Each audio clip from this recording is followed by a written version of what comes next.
Amber, when we finished yesterday, we were talking about the Bahamas and the yacht and flying off in a helicopter. I'm going to just ask you to take a look at, Michelle, if you can bring up Defendant's Exhibit 1091.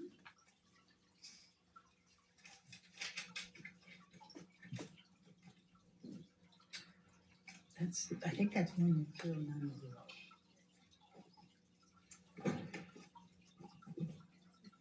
Scary that I would make that.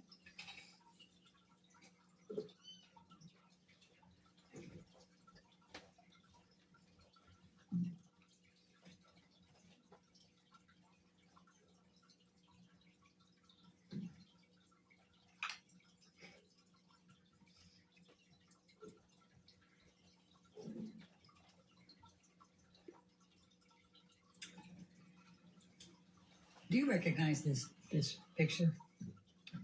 Yes, that looks like the picture I took of Johnny in around July 2013. Okay, and why did you take this picture? Because at the time, I was already sensitive. I'd been in a relationship with Johnny for over a year.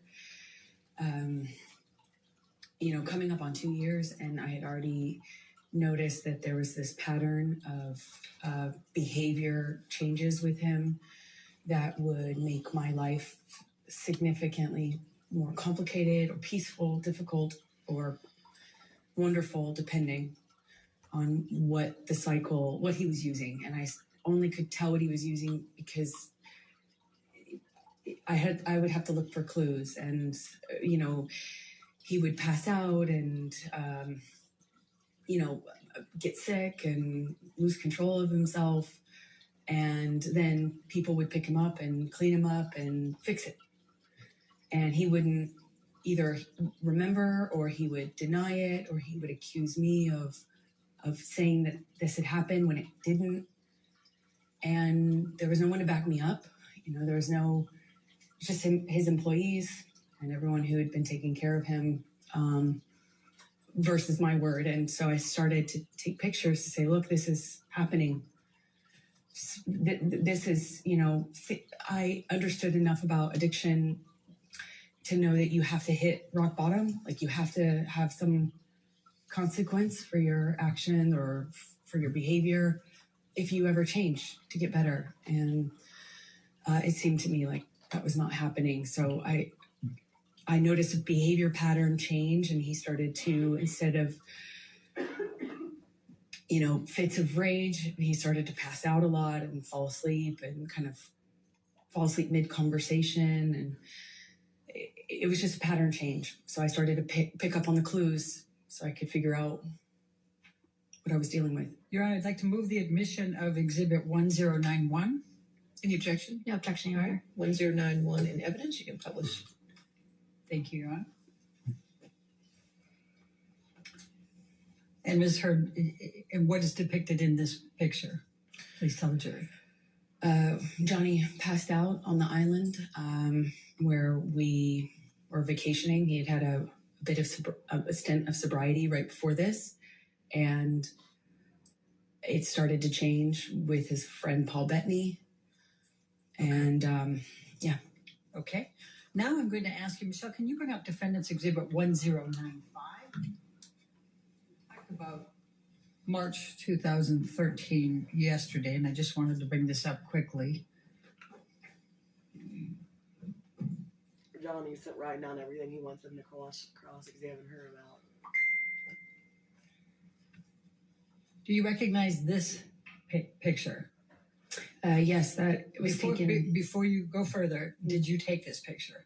Yes, I did. Your Honor, I'd like to move the admission of Defendant's 1095. No objection, Your Honor. All right, 1095 in evidence. You can publish. Okay, thank you. Okay, now, Amber, will you please tell the jury why you took this and when you took this?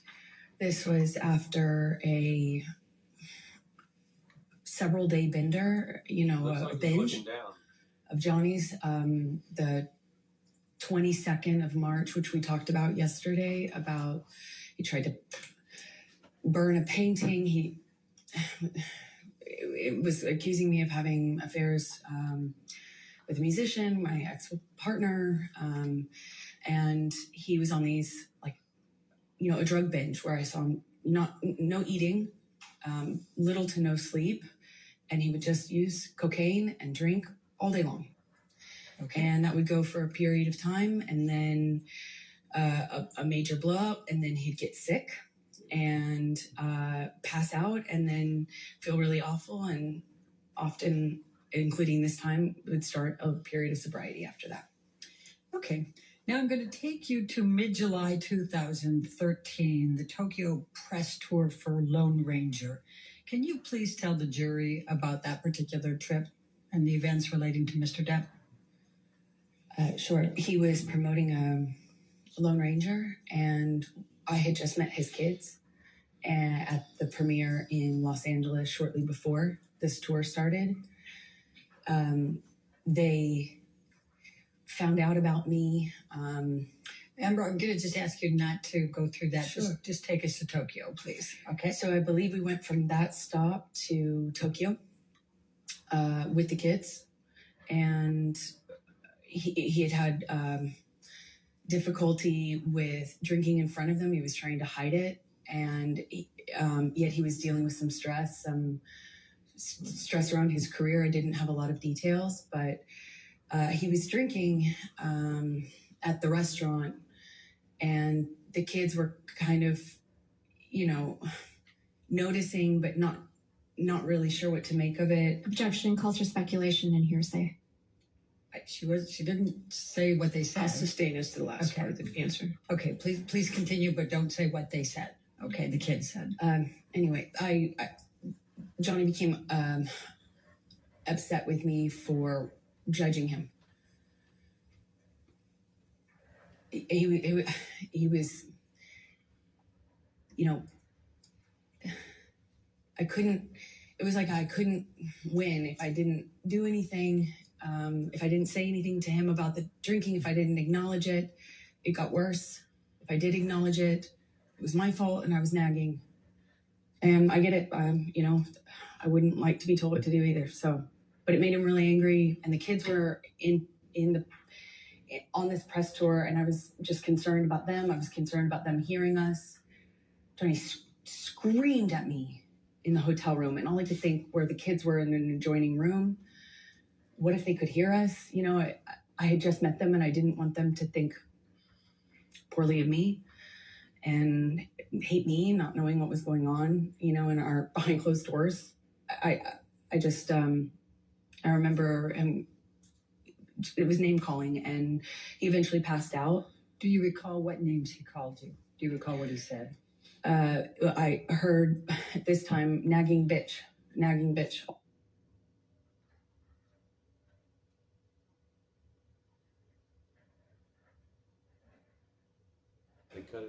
With me, and then he didn't want to, that when we touched back down, he'd get rid of me, and I'd go back to, he said some disgusting things to me. I don't know if I need to repeat it. Okay, let's go. Michelle, can you bring up Defendant's Exhibit 1090? You indicated, I think, that he passed out at the end of that. Did you take this picture? I did. Okay. Your Honor, I'd like to move the admission of Defendant's Exhibit 1090. No objection, Your Honor. Thank you. 1090 in evidence. You can publish. Thank you. And where was Mr. Depp when you took this picture? He was passed out with his head in the table in the hotel room, in our hotel room, not the kids' hotel room, in Tokyo, on that press tour. All right. I'm going to take you to August 2013.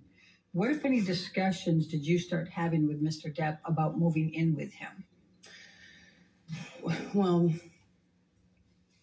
after this, I was getting close to his kids, and he had a stint of sobriety shortly after that, and it felt really good again. And shortly after that, he started suggesting that I let him rent my apartment for the vultures. That's what he called the press.